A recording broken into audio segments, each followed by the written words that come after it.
The urgent necessity of establishing a Middle East zone free of nuclear weapons and other weapons of mass destruction, which shall apply to all states in the region without exception.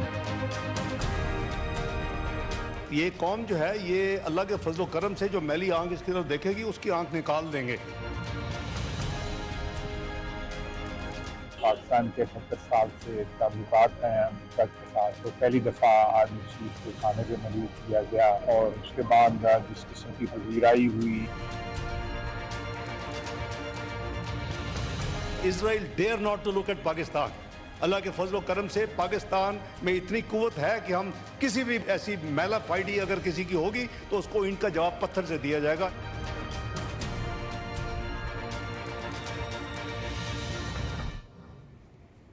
Welcome to Newsland. मैं हूं doctor Maria Zulfiqar Khan. Views, Iran और Israel के दरमियान कशीदगी ताहाल बरकरार है। हमले, फिर जवाबी हमले और धमकियों का ना थमने वाला सिलसिला जारी है। मशरिक़ वुस्ता इस वक्त तबाही के दहाने पर जो है वो खड़ा नजर आता है। रशिया, चाइना समेत कई ममालिक हैं जहां इस कशीदगी की जो सूरत हाल है उसके खात्मे के लिए सिफारती हल पर जोर दिया जा रहा है। वहीं दूसरी तरफ अमेरिका को लेकर एक बेयकीनी की कैफियत बरकरार है। सवाल यह है कि अमेरिका इस बहरान से कैसे निपटेगा और क्या वो ईरान पर बराह रास्त हमला करेगा। ऐसे नाजुक वक्त में पाकिस्तान की पोजीशन गैर मामूली अहमियत इख्तियार कर चुकी है। पाकिस्तान ना सिर्फ इजरायली जारियत की खुलकर मजम्मत कर चुका है बल्कि ईरान के दिफा के हक को भी तस्लीम कर चुका है। फील्ड मार्शल आसिम मुनीर का हालिया दौरा अमेरिका और अमेरिकी सदर से मुलाकात और इस मुलाकात के बाद अमेरिकन सदर की प्रेस कॉन्फ्रेंस, ये सब कुछ पाकिस्तान के सफारती वक़ार, उसके मुतदादिल मौक़िफ़ और ख़ित्ते में उसके बढ़ते हुए किरदार का इजहार है। दूसरी तरफ ईरान और इजराइल के दरमियान जारी हमले और जवाबी हमले जो हैं वो मशरिक़ वुस्ता को एक नए महाज की तरफ जो है वो धकेल रहे हैं। इजरायली हमलों के बाद अमेरिकन नुमाइंदों का ईरानी वज़ीर ख़ारजा से मुसलसल रब्ता, आयतुल्लाह ख़ामेनी की दो टोक तनकीद के इजराइल का अमेरिका से मदद मांगना उसकी कमज़ोरी है और चीनी सदर का अमन के लिए 4 नुकाती फार्मूला, ये सब इस बात की निशानदही कर रहे हैं कि इस दफ़ा मामला सिर्फ 2 ममालिक तक महदूद नहीं रहेगा बल्कि ये आलमी तवाज़ुन को चैलेंज करने के लिए जा रहा है। अब यहाँ ये देखना अहम होगा कि मशरिक़ वुस्ता के इस मुमकिन जंगी महाज पर पाकिस्तान का मौक़िफ़ किस कदर मुस्तहकम हो और मौसर होगा। चाइना और रशिया जैसे ममालिक का सिफारती किरदार कहाँ तक कामयाब हो सकेगा और अमेरिका का गैर वाज़ेह रवैया क्या किसी बड़े फ़ैसले का पेश ख़ैमा तो नहीं। और आलमी सतह पर पाकिस्तान को जो सफारती वज़न हासिल हो रहा है क्या वो ख़ित्ते में अमन के लिए एक कलीदी किरदार अदा कर पाएगा। आज के प्रोग्राम में ये तमाम मौज़ूआत हैं जो हम डिस्कस करेंगे। प्रोग्राम के पहले सेगमेंट में हमें ज्वाइन कर रहे हैं जॉन हुसैन, आप जर्नलिस्ट जो तेहरान में बेस्ड हैं। He is joining us from Tehran. John, very warm welcome to Newsland. John, I start off with जो इस वक्त सिचुएशन नज़र आ रही है, स्पेशली जब से खबरें ये आई कि ट्रंप साहब ने जो है वो अपनी एक गो हेड दे दिया है, मंगल के रोज़ ही गो हेड दे दिया है कि इस जंग का वो हिस्सा बनने जा रहे हैं। गो के बाद में उनकी तरफ से इसको डिनाई भी कर दिया गया, बट उसका जो एक रद्द अमल है वो ईरान में, तेहरान में आपको कैसा नज़र आ रहा है? क्या इस जो न्यूज़ आइटम है उसके बाद कोई कशीदगी या जो एक पैनिक की फ़िज़ा है उसमें आपको ज़्यादा बढ़ावा नज़र आ रहा है? किस तरह देख रहे हैं आप सिचुएशन को? जी, वालेकुम सलाम, thank you for having me. The first question I think that we have to ask is के ट्रंप साहब असल में कह क्या रहे हैं, क्योंकि उनके स्टेटमेंट्स, जैसा कि आपने खुद कहा, multiple times he has contradicted himself. कभी कहा कि अनकंडीशनल सरेंडर, कभी कहा भी हम बात करने की कोशिश कर रहे हैं, कभी कहा कि पता नहीं मैं क्या करूंगा। तो the first thing is that people need clarity in Iran as to what the expectations of Donald Trump are. Secondly, दूसरी चीज जो मैं आपको कहूं, यहाँ पे जो रिटेलिएशन है जो ईरान ने की है, अभी आपको पता है कल आईडीएफ के हेडक्वार्टर्स पे ईरान ने अपनी मिसाइल स्ट्राइक की। बराबर में जो साइबर टेक्नोलॉजी पार्क था वहां पे ईरान ने स्ट्राइक किया और काफी इफेक्टिव डैमेज किया। टेल अवीव के अंदर जो स्टॉक एक्सचेंज की बिल्डिंग थी उसको हिट किया। और आज बीर शिबा में, हाइफा में, मुख्तलिफ मकामात पे, तेल अवीव में, गोलान में, नेगेव में, कई जगह पे ईरान ने मिसाइल्स जो है वो अपने भेजे हैं। देखें, it is important to understand कि ट्रंप की इस बात का कहना कि सब खाली करें, अनकंडीशनल सरेंडर करें, उसके बाद ईरानियन अटैक्स पे इंटेंसिटी बढ़ी है और इजरायली अटैक्स पे इंटेंसिटी कम हुई है। तो ये एटलीस्ट यहाँ के एकेडमिक्स या यहाँ के स्कॉलर्स कह रहे हैं कि जैसे जैसे ट्रंप अपनी धमकियों को बढ़ाएंगे या जैसे जैसे अमेरिका जो है वो प्रेशर करेगा, वैसे वैसे ईरान अपनी रिटेलिएशन को और ज्यादा करेगा और अपनी स्ट्राइक्स को और ज्यादा करेगा. This is what people have been telling me here. अच्छा जॉन, ये बताइए कि ऑफ कोर्स ये पब्लिक सेंटिमेंट यही है, जो हम भी बात करते हैं लोगों से, वो ये कहते हैं कि ये एक परसेप्शन है अवाम के अंदर भी और स्पेशली गवर्नमेंट के अंदर भी कि अगर इस जंग से जो है वो ईरान ने जो है वो फातेह होकर जो है निकलना है तो ईंट का जवाब पत्थर से देना होगा. ये नहीं कर सकते कि वो एक स्टेप बैक ले लें, because that will just embolden Israel and it's allies more. Having said that, public में ये कोशिश जरूर की गई कि प्रेशर जो है वो क्रिएट किया जाए ताकि पब्लिक अपनी गवर्नमेंट को किसी तरह प्रेशराइज करे कि इस चीज से पीछे हटें. पब्लिक का सेंटिमेंट आप क्या देख रहे हैं? क्या वो प्रेशर जो अमेरिका और इजराइल समझ रहे थे कि बनेगा, जो मिसकैलकुलेट उन्होंने किया था, वो बना, या उल्टा ये नजर आया कि पब्लिक जो किसी वजह से भी अपनी हुकूमत से नाराज थी वो उनके साथ जान खड़ी हुई है? आई थिंक कि पब्लिक का जो इम्प्रेशन है, जो पब्लिक के व्यूज हैं, वो आपको भी मौसूल हो गए होंगे. पूरे इंटरनेशनल मीडिया में लाखों की तादाद में लोग जो बाहर आए हैं जुम्मे की नमाज में, और बाहर दुकानें जो खुली हुई हैं मुख्तलिफ जगहों पे, व्यूज है यहाँ पे कि चीजें एज पर नॉर्मल हैं. There is no chaos, there is no stockpiling. यहाँ पे कोई शिद्दत नहीं. यहाँ पे इस तरीके से लोग परेशान नहीं हो रहे रोडों पे कि वो लाइनें लगा के खड़े हुए हों बैंक्स के बाहर या पंप्स के बाहर. हाउएवर इंटरनेशनल मीडिया में ये चीजें बोली जाती हैं, लेकिन ऑन ग्राउंड रियलिटीज काफी डिफरेंट हैं जो चीजें मैं देख रहा हूँ उनसे. उसके अलावा ईरानी अवाम यहाँ पे बहुत ज्यादा प्रो गवर्नमेंट है. मेजोरिटी पहले ही प्रो गवर्नमेंट थी, बट अब जो ऑपोजिशन में लोग जो थे, जो पार्टीज थी, जो इंटेलेक्चुअल्स थे, वो भी मैं देख रहा हूं कि उन्होंने अपने व्यूज को चेंज किया है and they are now pro government. और वो अपने गवर्नमेंट के साथ for the sake of national security and sovereignty जो है वो खड़े रहे. अच्छा जॉन, ये बताइएगा कि इस वक्त जो बात तो ज़रूर हो रही है, जैसे हमने प्रोग्राम के आगाज़ में भी कहा कि ट्रंप के जो भी अल्फाज हैं उनको ट्रस्ट नहीं किया जा सकता. मीडिया में कोई बात आती है वो कोई और बात करते हैं, तीसरा मतलब वो भी यू टर्न के मास्टर जो हैं वो नज़र आते हैं. हैविंग सेड दैट, ईरान में क्या सेंटिमेंट है as far as countering American जो इन्वॉल्वमेंट है, कि अगर अमेरिका इन्वॉल्व हो जाता है इस जंग में तो किस तरह काउंटर करेंगे? कोई आपके लोगों से जो बातचीत होती है, क्या उस पर क्या बात होती है?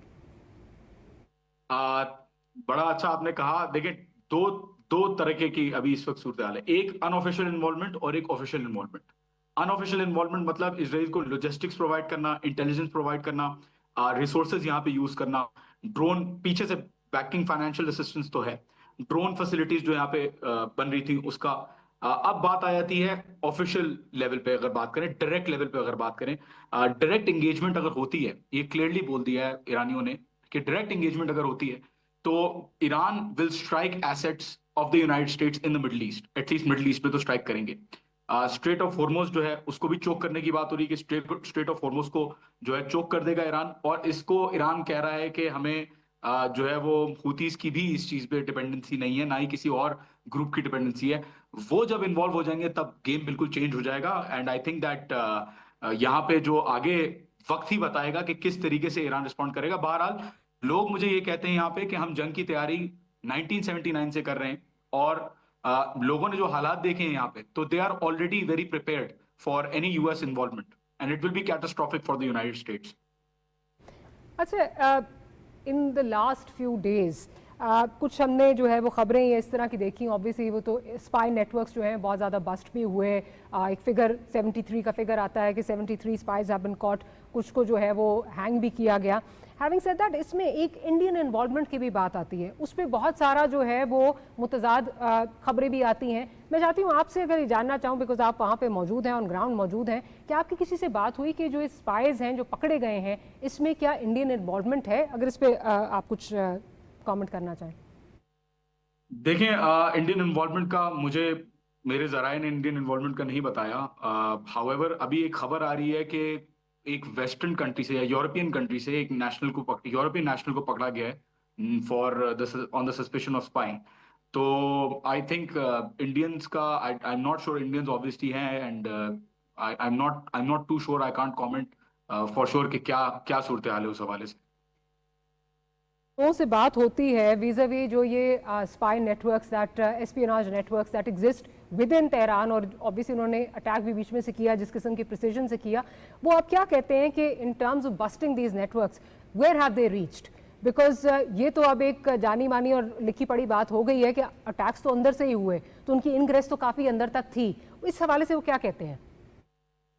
वो ये कहते हैं कि देखें, हम एक मुल्क हैं, वो जो है वो वेस्टर्न, जो अपने आप को सुपर पावर्स कहते हैं, with nuclear weapons, with billions of dollars, with access to technology, with multilateral collaboration, मतलब जो पूरी दुनिया है, जो जो पावर सेंटर्स हैं दुनिया के, वो एक तरफ, ईरानी कहते हैं वो एक तरफ है और हम एक तरफ हैं। इसके साथ साथ ये भी अंडरस्टैंड करना जरूरी है, ईरानी कहते हैं कि भाई हमारे ऊपर सैंक्शंस लगी हुई हैं काफी सालों से, हमें ब्लॉक किया गया है from accessing parts for our aircraft, parts for basic necessities that are needed. तो यहां पे कहा यह जाता है कि देखिए, जब बिलियंस ऑफ डॉलर्स खर्च हो रहे हैं ना एक जगह पे, और इतनी बड़ी आबादी में, करोड़ों की पॉपुलेशन है, इजराइल तो छोटा सा एक छोटी सी टेरिटरी जो है पे कब्जा करके बैठा हुआ है, बट यहाँ पे बहुत बड़ी एक आबादी है, करोड़ों में 7 करोड़ से ज्यादा लोग हैं यहाँ पे।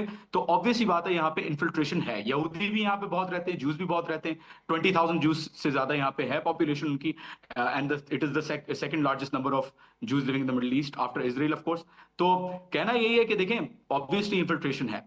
दूसरी बात रही जहां तक छापों की और दूसरी स्टेटिस्टिक्स की, अल्बोर्स के अंदर, खुर्रम शहर के अंदर, इस्लाम शहर के अंदर, बागर शहर के अंदर, डिफरेंट रीजन्स में छापे मार के ड्रोन मैन्युफैक्चरिंग फैसिलिटीज, जो छोटे क्वाडकॉप्टर ड्रोन्स होते हैं जिनके अंदर जो है वो आर्सेनल जो है वो इंस्टॉल करके आगे किया जाता है। बिल्कुल सही कहा आपने, डायरेक्ट हमले जो है इंटरनली हो रहे हैं, तो उनकी वर्कशॉप्स को पकड़ा गया है। एट द सेम टाइम काफी सारे several trucks have been caught जिनके अंदर ड्रोन्स की या तो फैसिलिटी मौजूद थी जहां से ड्रोन्स उड़ सके और कंट्रोल हो सके, या तो वो प्रेजेंट थे वहां पर ड्रोन्स, और काफी तादाद में ड्रोन्स भी पाए गए हैं। And you correctly pointed out the number of Israeli assets that have been caught, तो उसके ऊपर मुझे बोलने की आई थिंक जरूरत नहीं है।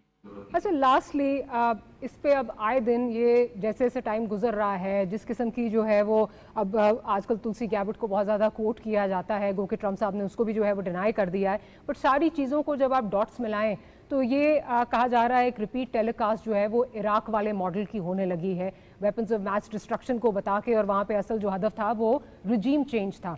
यहाँ पे जो रिजीम चेंज के आर्किटेक्ट्स हैं उनके बारे में कहा जाता है कि जो रज़ा पहलवी साहब हैं उनको खड़ा करने की कोशिश की जा रही है। सेंटिमेंट जो पब्लिक का है उसको तो हम ऑलरेडी डिस्कस कर चुके हैं, बट बिलखसूस जो पहलवी साहब के हवाले से सेंटिमेंट है, अगर उस पर कुछ हमें बताना चाहें कि क्या आपने अगर बात की हो लोगों से, लोगों का क्या सेंटिमेंट है वहाँ पे? देखिए, रजा शाह पहलवी, इनके जो वालिद हैं मोहम्मद रजा शाह, उनके भी वालिद, ये जो शाह डायनेस्टी, ये बड़ी new, it is a new dynasty in Iran. अगर हिस्ट्री देखा जाए तो मोनार्की में वो फिर भी नए थे। इन्होंने इतना, ईरानी कहते हैं कि इन्होंने इतनी जुल्म और इतनी बर्बरियत की कि यहाँ पे रेवोल्यूशन जो है वो, और आपको पता है रेवोल्यूशन किस तरीके से आई, एंड लोगों के सामने डॉक्यूमेंट्रीज मौजूद हैं कि कितनी मैसिव सपोर्ट थी फॉर द रेवोल्यूशन। तो यहाँ पे सबक पुलिस, इंटरनल पुलिस के थ्रू टॉर्चर करना, over westernization, sale of the resources of Iran, oil resources और दूसरी दीगर रिसोर्सेज, तो लोग जो है वो बिल्कुल भी फेवर में नहीं है, रजा शाह के तो बिल्कुल भी फेवर में नहीं है। अगर किसी और के फेवर में हो तो ऑपोजिशन ग्रुप्स हैं बिल्कुल, जो लोकल गवर्नमेंट के अलावा जो मॉडल्स हैं उसके ऊपर काम करते हैं, but all remain in the same political system. Iran का जो पॉलिटिकल सिस्टम है वो बिल्कुल अलग है सद्दाम के मॉडल से। Saddam was not carrying a revolutionary government with him. He was a dictator. It could have been a monarchy, but Saddam जो है वो कोई ऐसा नहीं था कि उसने आइडियोलॉजिकल मूवमेंट चलाई हो। Iran on the other hand एक आइडियोलॉजिकल मूवमेंट के तहत आ गया है और नीचे से ऊपर गया है।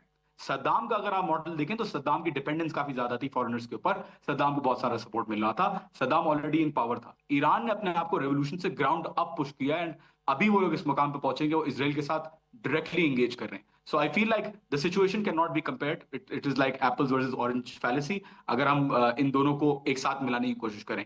सो that is my view on it.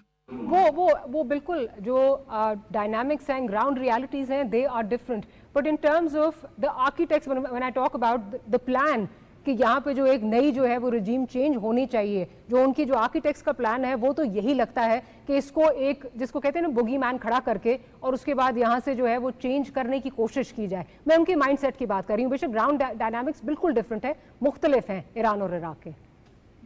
मैं आपको माइंडसेट भी बता देता हूँ। देखें, यहाँ पे रेवोल्यूशनरी सपोर्ट बहुत ज्यादा है, ओवरवेलमिंग मेजॉरिटी यहाँ पे दिखाया ये जाता है इंटरनेशनल मीडिया में कि ईरान में जो है वो ऑपोजिशन का सपोर्ट ज्यादा है। अगर रिजीम चेंज होना होता, लोगों का माइंडसेट अगर ऐसा होता, तो लोग ये कहते हैं कि भाई यहाँ पे फिर रिजीम चेंज महसा अमीनी के प्रोटेस्ट के दौरान या जो भी दूसरे प्रोटेस्ट हुए उनके दौरान हो जाता।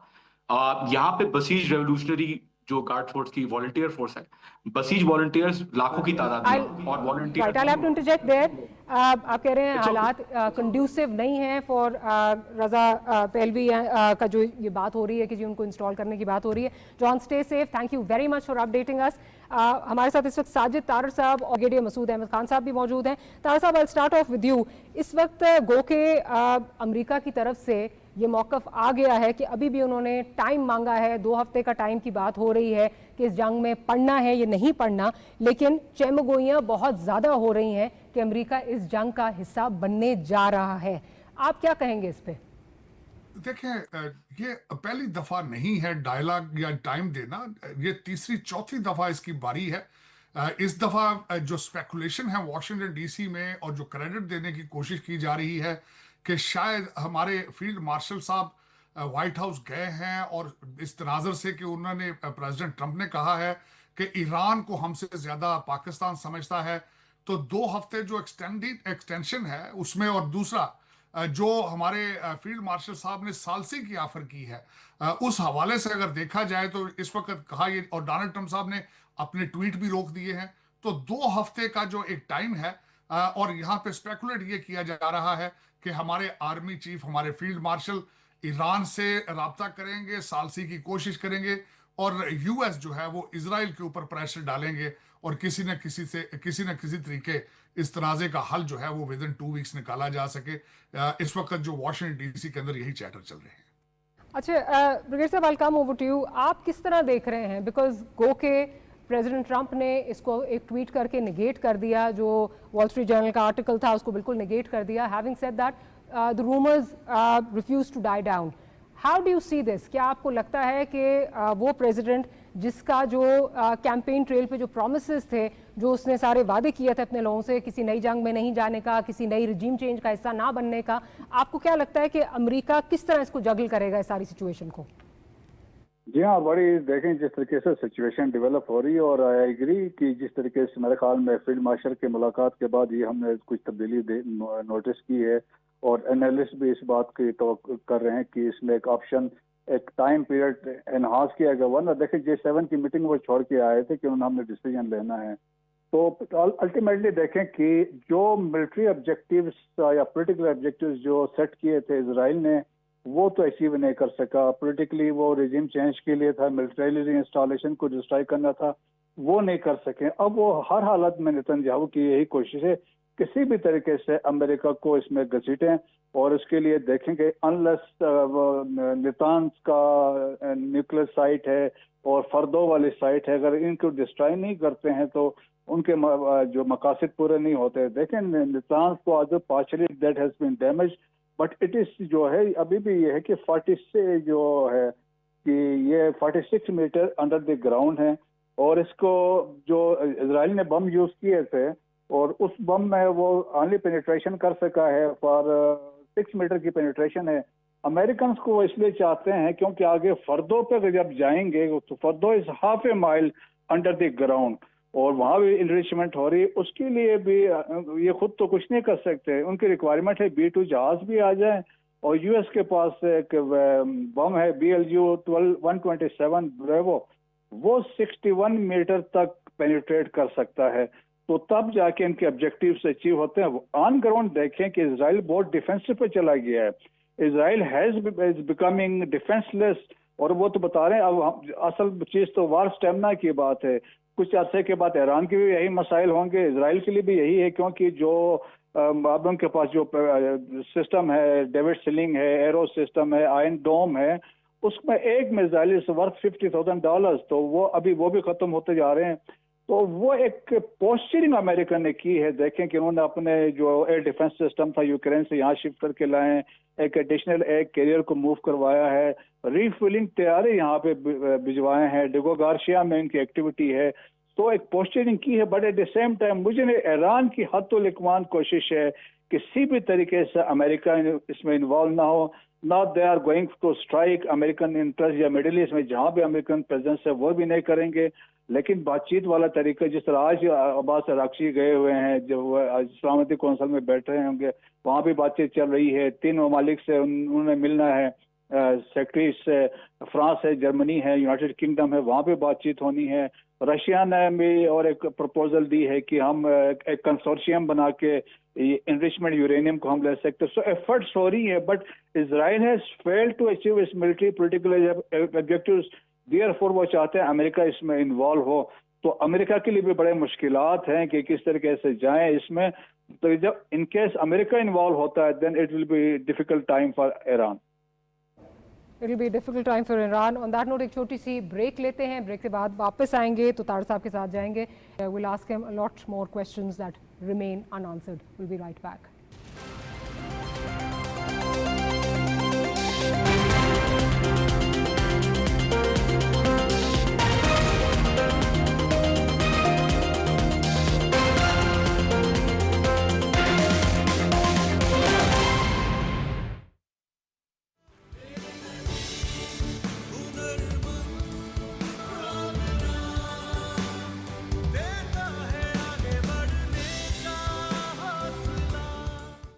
जनूबी पंजाब की गरीब देही खवातीन को मुस्तहकम करने के लिए वजीर आला पंजाब मरियम नवाज शरीफ की क़यादत में एक तारीख साज कदम 2 अरब रुपए की खतीर रकम से 11,000 मुतलक्का या बेवा खवातीन को लाइफ स्टॉक असासजात की मुंतकिली। पहले मरहले में जनूबी पंजाब के 12 अजला की गरीब देही खवातीन में 4,870 सेहतमंद झोटियों और बच्चियों की बावकार तकसीम के बाद अब दूसरे मरहले का शानदार आगाज। खवातीन जिनकी उम्र की हद 55 साल, गुर्बत का PMT स्कोर 32 तक हो और पिछले 5 सालों में किसी और स्कीम में मवेशी हासिल न किया हो, दरख्वास्त के लिए 20 जून से मोबाइल एप्लीकेशन या फिर करीबी वेटरनरी डिस्पेंसरी पर कायम वजीर आला पंजाब सहूलत डेस्क पर रुजू करें। इस प्रोग्राम से गरीब मुतलक्का बेवा खवातीन की बावकार मुआशी बेहतरी के साथ साथ अच्छी नस्ल के जानवरों की सेहतमंद पैदावार और दूध की मजमूई पैदावार में इजाफा भी मुमकिन होगा। ई बैलेटिंग के जरिए मवेशियों की मुनसिफाना तकसीम। महकमा life stock and dairy development, हुकूमत Punjab.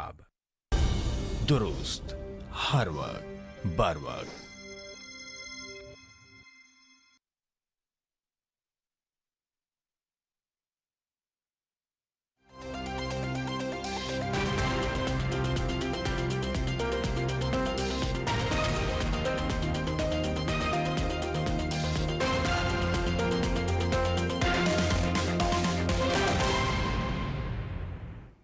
Welcome back after the break. तार साहब की जानिब जाती हूँ। तार साहब, गो के 2 हफ्ते का टाइम फ्रेम बिल्कुल जो है वो दिया गया है और इस पूरी स्ट्रैटेजी को जो है वो चाहे उसमें डायलॉग हो, निगोशिएशंस हो, उसमें वो एम्प्लॉय किया जाएगा, कहा जा रहा है।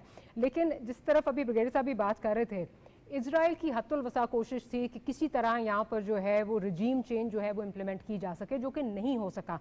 और जो ईरान का रिस्पॉन्स आया है वो भी इजराइल एक्सपेक्ट नहीं कर रहा था, वो अनएक्सपेक्टेड रिस्पॉन्स था। उसके बाद जो इजराइल की इस वक्त सिचुएशन है वो बड़े डेस्परेट नजर आ रहे हैं and they desperate to drag America into this war. Public sentiment वहाँ पर अगर अमेरिका की बात की जाए तो अराउंड 45% पब्लिक जो है वो एंटी वॉर है। क्या आप समझते हैं कि ट्रंप साहब अपने वादों पर जो है वो रह पाएंगे? इन एक तरफ जो है वो ऑब्वियसली उनके वादे और उनके जो दावे हैं वो हैं, और दूसरी तरफ इजराइल जो कि एक बहुत क्लोज एलाय है वो है, जो कि इस वक्त they seem to be in great trouble. क्या आपको लगता है जगल कर पाएंगे ट्रंप साहब? सबसे पहले तो मैं ये कहना चाहूंगा कि ब्रिगेडियर साहब ने बड़े खूबसूरत अंदाज में सारी चीजों को सम अप किया है। मैं एग्री करूंगा उनकी हर बात से।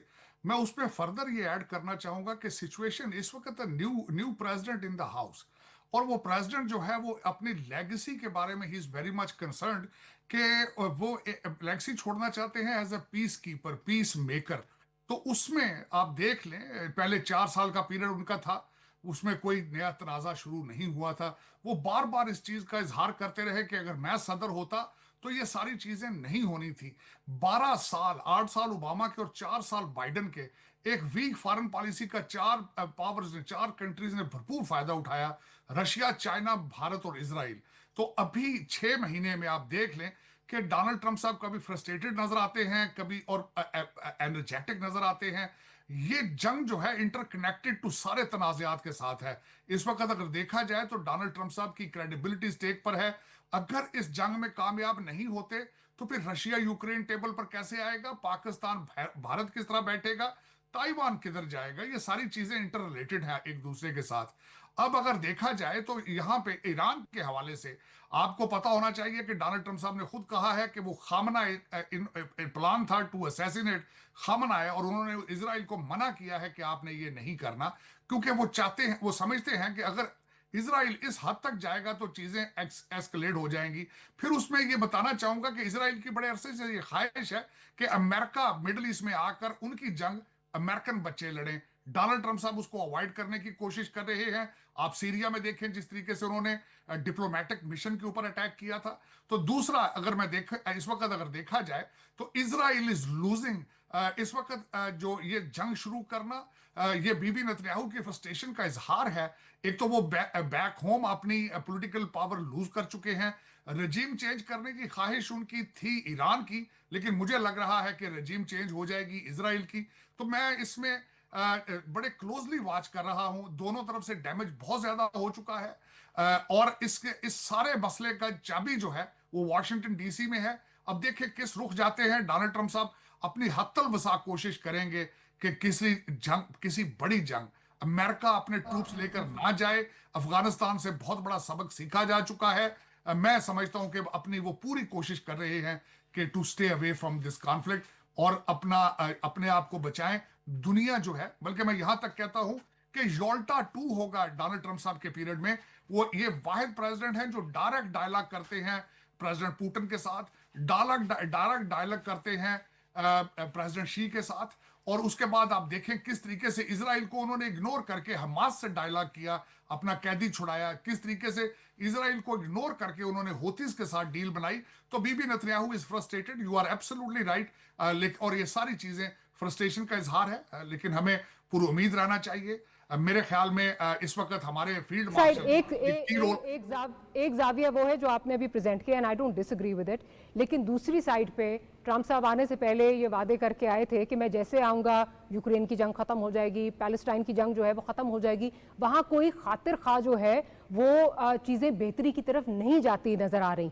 तो वो भी कुछ चीजें हैं जो obviously that's adding up to his frustration. और स्पेशली अगर पैलेस्टाइन की बात की जाए तो वो इजराइल को वहां पे कंट्रोल नहीं कर पा रहे। सो ये भी कुछ चीजें हैं जिसकी वजह से लग रहा है कि डोनाल्ड ट्रंप साहब की जो फ्रस्ट्रेशन है या जो उन्होंने वादे किए थे वो पूरे होते हुए नहीं नजर आ रहे। मैं एब्सोल्युटली आपके साथ एग्री करूंगा, लेकिन 12 साल वीक फॉरेन पॉलिसी जो है, दुनिया को खुला फ्री हैंड दे दिया गया था कि जो मर्जी करें। अमेरिका बहुत क्लोज पहुंच चुका है कि to lose their title of being a sole super power on the planet. अब डोनाल्ड ट्रंप साहब पहले दिन से 20 जनवरी से अपनी भरपूर कोशिश में है, लेकिन 4 महीने में कौन सा ऐसा जादू है जिसमें वो 12 साल का डैमेज कंट्रोल कर सके। लेकिन he is trying his best. चले मैं ज़रा ब्रिगेड साहब की तरफ चलती हूँ। ब्रिगेड साहब, इस वक्त जो सिचुएशन है, again coming back to regime change, बहुत सारे लोग, बहुत सारे एनालिस्ट ये बात करते हैं कि रजीम चेंज का एक तो ख्वाब, एक तो मिसकैलकुलेशन थी इजराइल की, लेकिन दूसरी साइड पे regime change boots on the ground के बगैर नहीं हो सकती। और वो बूट्स ऑन द ग्राउंड, उनकी एक्सपेक्टेशन ये है कि अमरीकी बूट्स ऑन द ग्राउंड होंगे। Your take on this? जी हाँ, बिल्कुल। देखें कि आप सही कह रही हैं कि ये मुमकिन नहीं है। रिजीम चेंज के बहुत सारे ऑप्शन ये पहले से कर रहे थे, जिस तरह के मैंने कहा कि ऑब्जेक्टिव यही है कि चेंज करने के लिए, लेकिन उसके लिए इजराइल तो खुद कर नहीं सकता है। सेकंड ये है कि जिस तरह रजा शाह पहलवी को तैयार किया हुआ है, लेकिन अभी देखें ईरान के अंदर ऐसे हमने कोई ऐसा डिवीजन नहीं देखी अभी तक। हाल तो देखें कि सिस्तान बलूचिस्तान में डिफरेंसेस हैं और नॉर्थ में कुर्दिस्तान का एक फैक्टर भी वहां पे मौजूद है। बट डिस्पाइट द फैक्ट हमने विद इन लैंड ईरान में हमने कोई ऐसी मूवमेंट देखी नहीं है। और उसके लिए देखें, खाली आप अगर असैसिनेशन करके आप टारगेट अचीव नहीं कर सकते हैं, क्योंकि आयतुल्लाह की बड़ी फॉलोइंग है, न सिर्फ ईरान में है, इट अक्रॉस मुस्लिम वर्ल्ड है। अगर उनको कुछ होता है तो इसके भी सीरियस इम्प्लीकेशंस होंगे। तो फिर जो इजरायली इंटरेस्ट हैं उस पर हमले होंगे, तो वो बड़ा मसला हो सकता है। तो देयरफॉर देखें, अनलेस ग्राउंड में आपकी प्रेजेंस नहीं होगी तो ये आप मुमकिन नहीं है। और अमेरिका का इतना अच्छा एक्सपीरियंस नहीं है ग्राउंड में जाने के लिए। तो दैट्स वाई कि ये बड़ी चीजें वे कर रहे हैं कि या हम जाएं ना करें, क्या करें। तो वो वाले बहुत सारे फैक्टर हैं। इन वर्स्ट केस सिनेरियो में वो उनको असिस्ट कर सकते हैं कोई जहाज वगैरह जा सकते हैं, जिस तरह उन्होंने पोस्टरिंग की है। लेकिन उनकी कोशिश यही होगी कि हम इसमें पड़े ना, इस तरह किसी चीज में इन्वॉल्व हो। तो लेकिन मेरा ख्याल में जिस तरह ईरान ने अभी आप देखें नेशनलिज्म दिखाई है, और फिर उनकी अपनी एक सिविलाइजेशन है, उनकी एक अपनी एक बड़ी हिस्ट्री है, तो मेरा ख्याल में वो कभी घुटने नहीं टेकेंगे, किसी सूरत में नहीं जाएंगे। लेकिन हम अभी देख रहे हैं कि ईरान प्रीवेल कर रहा है over Israel with recent developments जो हमने देखे जिस तरह फायर है। But depends on again war stamina कितना है, क्योंकि नेतन्याहू ने कहा कि उनके पास 20,000 मिसाइल है, लेकिन अब आम लोग जहां पे बात हो रही, दे आर सेइंग कि 5 to 7,000 के करीब मिसाइल हैं। और जिससे हम ये इस चीज से हम वी कैन गेज या हम एनालाइज कर सकते हैं कि with the passage of time आप देखें कि मिसाइल्स में जो नंबर ऑफ मिसाइल्स है वो कम होते जा रहे हैं, या इसमें डिसेप्शन भी हो सकती है, या इसके बाद में मैसिव होता। और अभी मेनली देखें ना कि ईरान ने अपने बहुत सारे मिसाइल अभी तक यूज ही नहीं किए। उनके पास शॉर्ट रेंज भी है, मीडियम रेंज भी है, इवन लॉन्ग रेंज भी है, क्रूज मिसाइल्स भी हैं। उनकी नेवी की भी एक साइजेबल स्ट्रेंथ मौजूद है। अगर वो वर्स्ट केस सिनेरियो में वो ब्लॉकेड पे जा सकते हैं स्टेट ऑफ हॉर्मुज पे, तो उससे एक फिर अफरा तफरी फैल सकती है अक्रॉस द ग्लोब, जिसमें आप देखें कंट्रीज लाइक चाइना भी इसमें इफेक्ट होगा, इंडिया भी होगा, फार ईस्ट एशिया के ममालिक भी होंगे, इवन यूरोपियन कंट्रीज, क्योंकि कतर से गैस यहीं से जाती है। तो बहुत सारे ऑप्शन है। मेरे ख्याल में स्टिल ईरान के पास ऑप्शन है कि वो एनपीटी ग्रुप से निकल सकते हैं, और वो जो फतवा जो अली खामनाई ने 2003 में दिया था कि हम न्यूक्लियर वेपन्स नहीं बनाएंगे, वो रिवर्स हो सकता है। और इसके बाद ये they can continue with this जो अटैक है, तो it will B sort of a war of attrition होगी। और मैं समझता जो हूँ डायनामिक्स है, जो जब ये स्टेटमेंट आई आयतुल्लाह खामेनेई के हवाले से कि जी हमें पता है कि वो कितने, ट्रम्प साहब ने स्टेटमेंट दी, तो उसके रद्द अमल में जो इराक से आयतुल्लाह सिस्तानी की जो स्टेटमेंट आई, वो भी मेरा ख्याल है अगर ये खित्ते में जंग बढ़ती है तो इसकी फिर ये किसी के कंट्रोल में नहीं रहेगी, और ये सिर्फ ईरान के बॉर्डर्स के अंदर जो है वो नहीं रहेगी, ये आगे उससे बहुत दूर तक जो है जाएगी। जी हाँ, बिल्कुल आप सही कह रही हैं। देखें कि जैसे मैंने कहा बड़ी फॉलोइंग है, और इस तरह कहीं से जब इराक में, वरना देखें कि डिफरेंसेस है, आयतुल्लाह सिस्तानी और इनके आपस में बनती नहीं थी, लेकिन इस पर वो एक पेज पे आ गए हैं। तो मेरे ख्याल में ये भी एक सिग्नल है। तो खित्ते में हम कहते हैं ना कि लार्जर खित्ते में अगर इसकी इम्प्लीकेशन सीरियस हो सकती है, कल लेबनान के लोग इसमें इन्वॉल्व हो सकते हैं, इवन सीरिया के अंदर बहुत सारे लोग इसमें हैं, तो इसकी इम्प्लीकेशन रीजन्स पे भी हो सकती है जहाँ जहाँ पे है। इवन देखें पाकिस्तान पे इसकी इम्प्लीकेशंस होते कि जो ईरान इजराइल की वार है, और सब्सिक्वेंट जो भी होगा इसकी इम्प्लीकेशन पाकिस्तान पे भी आ सकती है।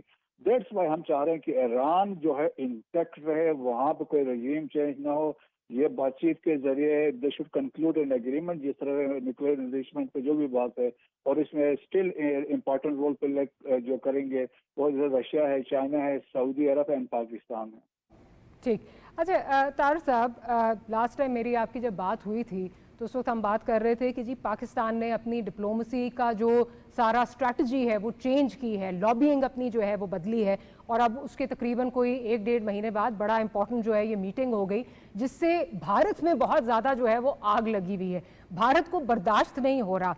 आप ज़रा मुझे अगर बताना चाहेंगे जो इस वक्त सेंटिमेंट भारतीय लॉबी का अमेरिका के अंदर है, क्योंकि आप उसको देख रहे हैं, उसको किस तरह आप जो है वो एनालाइज करेंगे, क्या वहाँ पे क्या सेंटिमेंट है इस वक्त? सेंटिमेंट ये है कि वो बेबस हैं, बिल्कुल देख रहे हैं भारत की तरफ कि वो किस तरीके से अपनी पॉलिसी शिफ्ट करें। अगर मैंने कई दफा कई हलकों में मशवरा दिया है कि प्लान बी पर आए, हवाओं के रुख को समझने की कोशिश करें, डोनाल्ड ट्रंप एडमिनिस्ट्रेशन के मिजाज को समझने की कोशिश करें, और उनका सबसे बड़ा जो 3 एलिमेंट हैं जिनकी वजह से उनको नुकसान हो रहा है, ओवर कॉन्फिडेंट होना, अपने खित्ते में बुली करना, अपने पड़ोसी मुल्कों के साथ रिलेशनशिप ना रखना, और फिर उसके बाद दुनिया के साथ वन वे किस्म की फॉरेन पॉलिसी रखना। मैं मिसाल दूंगा, रशिया से तेल लेना और समझना वाशिंगटन डीसी साथ चलेगा, रशिया से तेल लेना यूक्रेन भी चले जाना, और दूसरा समझना कि हम we are larger than the world. मेरे ख्याल में 10 मई ने दुनिया की नजरें खोल के रख दी हैं। और इस वक्त जो मुझे अभी याद है कि ओवरसीज पाकिस्तानी कन्वेंशन में मैंने कहा था कि दुनिया रिकैलिब्रेशन की तरफ जा रही है, और वो रिकैलिब्रेशन के अंदर हर चीज पाकिस्तान के फायदे में जाएगी। यहां मैं अक्सर ये कहता हूं यॉल्टा 2 होगा, जिसके अंदर पाकिस्तान अब जो वो 10 मई के अंदर 10 मई वाले दिन जो एक मिथ थी कि उस रीजन में Bharat is the only regional super power, तो मेरे ख्याल में उस दिन वो मिथ खत्म हो चुकी है। पाकिस्तान की जियोग्राफिक लोकेशन, पाकिस्तान की इस वक्त लीडरशिप, पाकिस्तान के फील्ड मार्शल आसिम मुनीर साहब और उनका सारी दुनिया आज उनको प्रेज कर रही है कि किस बुर्दबारी के साथ, किस सब्र के साथ उन्होंने 10 मई को ऐसे फैसले लिए हैं। लग रहा है कि नाउ द फ्यूचर इज उस रीजन के अंदर पाकिस्तान एक की रोल अदा करेगा, अमेरिका और चाइना को एक दूसरे के करीब लाएगा और योल्टा 2 में एक भरपूर किरदार अदा करेगा। This is what I believe कि this is what the meaning of calibration in that region. उसमें अफगानिस्तान का जो असला, अमेरिकन असला वहां पड़ा है, वो भी एक की फैक्टर है। उस वहां सी पैक, मेरे ख्याल में अमेरिका रूम देगा चाइना को सी पैक के हवाले से, और रशिया को भी रूम देगा उस अपने रीजन में, और ये तीनों country they will move towards prosperity and economy. अच्छा, when we talk about prosperity, brigadier साहब आपकी तरफ आती हूँ, ये बहुत इस वक्त खदशा है कि क्या अमेरिका हमें इस वक्त बिलखसूस सिक्योरिटी लेंस से ही देख रहा है, या जिस तरह डोनाल्ड ट्रंप साहब ट्रेड की बात कर रहे हैं वो भी कहीं बीच में जो है वो इन्वॉल्वमेंट होगी? ब्रिगेडियर साहब, I would like to get your point on this. जी हाँ, मेरे ख्याल में देखिए, मेरे ख्याल बहुत सारे एंगल से पाकिस्तान को देख रहे हैं। एक तो वार ऑन टेरर तो वो है, जिस तरीके से हमने स्टार्ट जो लिया विद प्रेसिडेंट ट्रम्प के साथ, अगर जिस तरह हमने शरीफुल्लाह को पकड़ा और शरीफुल्लाह को पकड़ के उनकी इंटेलिजेंस हमने उनको हैंड ओवर कर दिया, और फिर स्टेट ऑफ यूनियन एड्रेस में उन्होंने फिर पाकिस्तान को शुक्रिया अदा किया। So that was the start, that was the new beginning. और उसके बाद सब्सिक्वेंटली देखे, रिसेंटली हमने जन कुरेला को देखा, और जब वो सेंट आर्म्स कमेटी के सामने पेश हुए थे तो वहां पे ही सेड कि Pakistan is a phenomenal partner, और उन्होंने कहा था हम पाकिस्तान को किसी सूरत में इग्नोर नहीं कर सकते, not at the cost of India. उन्होंने कहा था फ्यूचर में पाकिस्तान की जियो स्ट्रेटेजिक लोकेशन ऐसी है जहां पाकिस्तान हमेशा उनके लिए इम्पोर्टेंट होगा। तो वो एक फैक्टर है। फिर आप देखें कि जब पाकिस्तान और इंडिया का जो बारके हाथ था, फिर बुनियाद में महसूस था, तो प्रेसिडेंट ट्रम्प ने देखा कि पाकिस्तान को सब अंडर एस्टिमेट कर रहे थे और उनके सबका इंप्रेशन था इंडिया विल प्रीवेल, लेकिन पाकिस्तान ने जो रिस्पॉन्ड किया, पहले डिफेंस में, और सेकंड आप देखें जब व्हेन वी लॉन्च रिपोस्ट, और उसके बाद जो हुआ तो फिर दुनिया ने रियलाइज किया कि या तो ये तो बड़े बहादुर लोग हैं और उनकी लीडरशिप बड़ी जबरदस्त है। अगर आपको याद हो तो सेवरल टाइम प्रेसिडेंट ट्रम्प ने कहा कि उनके लीडरशिप बहुत जबरदस्त है, बड़े ज़हीन लोग हैं और अच्छे लोग हैं। और उन्होंने जो अपने फिल्म माशर आसिम मुनीर कहा था कि ये बड़ा इन्फ्लुएंशियल पर्सनालिटी है, तो वो चीजें थी। और तो उससे पाकिस्तान ने जब अपने रेलेवेंस एस्टेब्लिश की अक्रॉस द ग्लोब, और जब उन्होंने अमेरिका ने रिक्वेस्ट पाकिस्तान से की कि आप सीज फायर कर दें, जब उन्होंने मीडिएशन की, आसिम को इसीलिए उन्होंने कहा, फिर मशर आसिम को उन्होंने प्रेस किया कि उन्होंने बात फौरन सुनी। तो आप देख लेंगे मेरे ख्याल में पाकिस्तान की उससे साथ ले लूं प्रोग्राम क्लोज करने से पहले, तार साहब आप क्या समझते हैं, क्योंकि माजी में ये बड़ी तनकीद होती रही है कि अमेरिका सिर्फ सिक्योरिटी लेंस से ही पाकिस्तान को देखता था, क्या वो बदलने जा रहा है? जो आप रिकैलिब्रेशन की बात करते हैं, do you see that changing as well? Definitely उसकी वजह ये है, मैं कोट करना चाहूंगा, 12-13 दफा डोनाल्ड ट्रंप साहब ने पाकिस्तान भारत सीज फायर की बात की, लेकिन साथ 2 बातें मजीद की, कश्मीर और ट्रेड के हवाले से। और डोनाल्ड ट्रंप साहब एक ऐसे सदर हैं जो जंगों के अहदाफ टैरिफ से और ट्रेड के साथ हासिल करते हैं। मेरे ख्याल में पाकिस्तान जो है वो ट्रेड में उसको मजीद मराद दी जाएंगी, चाहे वो टैरिफ के हवाले से हो, चाहे वो पार्टनरशिप एक्सपोर्ट और इंपोर्ट के हवाले से होंगे। मैं समझता हूं कि पाकिस्तान, और दूसरा हमारे फील्ड मार्शल साहब ने अगले दिन जब अपनी पाकिस्तानी कम्युनिटी के साथ एंगेज हुए, उन्होंने पूरा एक रोड मैप जो है वो उनके सामने रखा, डिफेंस रिलेटेड और इकोनॉमी रिलेटेड। उन्होंने खुद वहां पे फरमाया कि किस तरीके से रेयर अर्थ मिनरल जो है वो पाकिस्तान की तकदीर बदल सकते हैं। तो मेरे ख्याल में Pakistan is on the right track. Pakistan is starting a new partnership. तार साहब, I will have to interject there, we will have to close the program. तार साहब बहुत शुक्रिया आपका, ब्रिगेडियर साहब आपका बहुत शुक्रिया। Will see you tomorrow. Good night and Allah Hafiz.